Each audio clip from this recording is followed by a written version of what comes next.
Hello mga angkol, mga auntie. Another video na punta karon, mag-unbox na punta karon og duha ka product gikan sa lahi-lahi nga shop. Kani karon is from Shopee and this one is from TikTok. Samok na nga mga ani nga mga app gipang install. To na ning ipang uninstall sunod adlaw, char lang. So let's start with this one. This one is ang ato ang bag-ong ikabuangan karon. So nagdagan-dagan nam sa tagbalik ani karon kay running era na lagi. So nanginahanglan tag bag-ong pawaw. So nakapalit naman ta og bag-ong sapatos. Palit na sad ta og ato ang bag-ong short. So kani is a shorts that I bought from TikTok. One is dark gray, the other one is dark blue. So di tanaw na to unsay quality ani nga running shorts. Okay ba ni? So nara si dark gray. Oh, nara si dark blue. Ay, ka-cute. Ay, klaro man sa dato ang kuan ani. Oy. Unsa man ni? Anong naman nagsiwel-siwel, maramanig kuan. Okay ready ay. Extra ready siya nga sinulid. Chalang sinulid oh. Oh, sosyalon oh, air oh. Okay, so nga to ang gibay kay katumang na ay butanganan dire na mao ba ni? Tong may butanganan og cellphone on sa cycling shorts. Ay di ni mao di atong napalit. Kato ditong isa nga atong balibaran. Okay, so it's a nice shorts for running. So okay na ni. So na tayo duha nga pwede suoton para sa tuang mga practice runs. Kaya nara ba tayo apilan nga marathon kunuhay this coming June 1, which is ang one bots. O ang June 22, which is ang Milo Marathon. So nanatay outfit para sa ato ang run.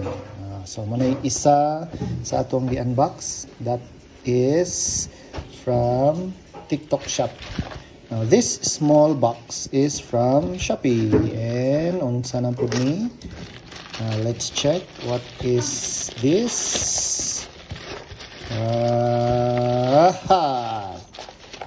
So it is a wireless mic.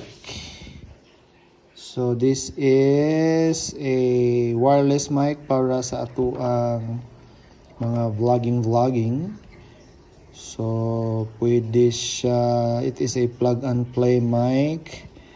So highly sensitive, naapod siya kanang noise cancellation. So kani is type C.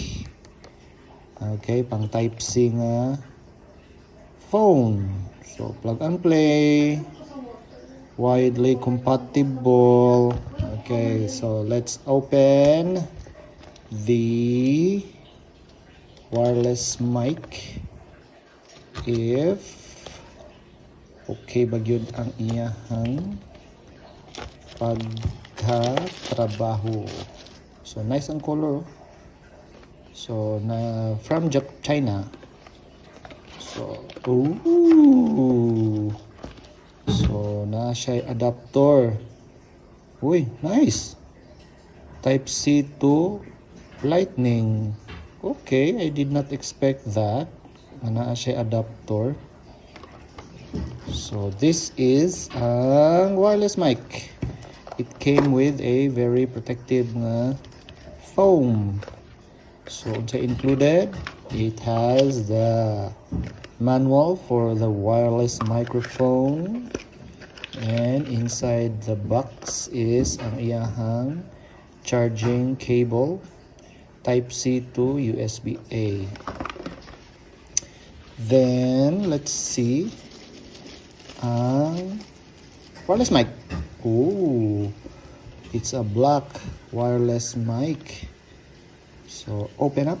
Oh, so nara ang iyahang receiver USB type C di type C.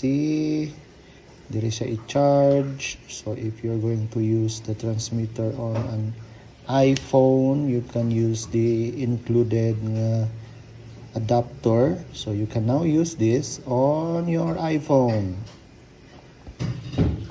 And matangtang ra di. And this is what the wireless mic looks like. So mura siya og piso kadako. And magnetic siya mga angkol ug mga auntie. You can remove.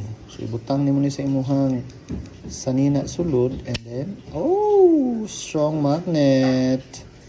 So wow, strong magnet. So mo na siyang indicator. So dira pa siya i-charge. That's what it looks like sa iyahang sudlanan. Another one. And okay, it's a very strong magnet. Butang na to. So na siya charge nga 85%. So it's a hard plastic. Mga angkol, mga auntie, ang ato ang wireless lavalier. Okay, so mao lang na nga to ang short video karon mga angkol, mga auntie. Duha ka item, isa ka running shorts og isa ka wireless mic. So again, daghang salamat sa inyong pagtan-aw. Until next nga unboxing, mga angkol, mga auntie. God bless. Bye.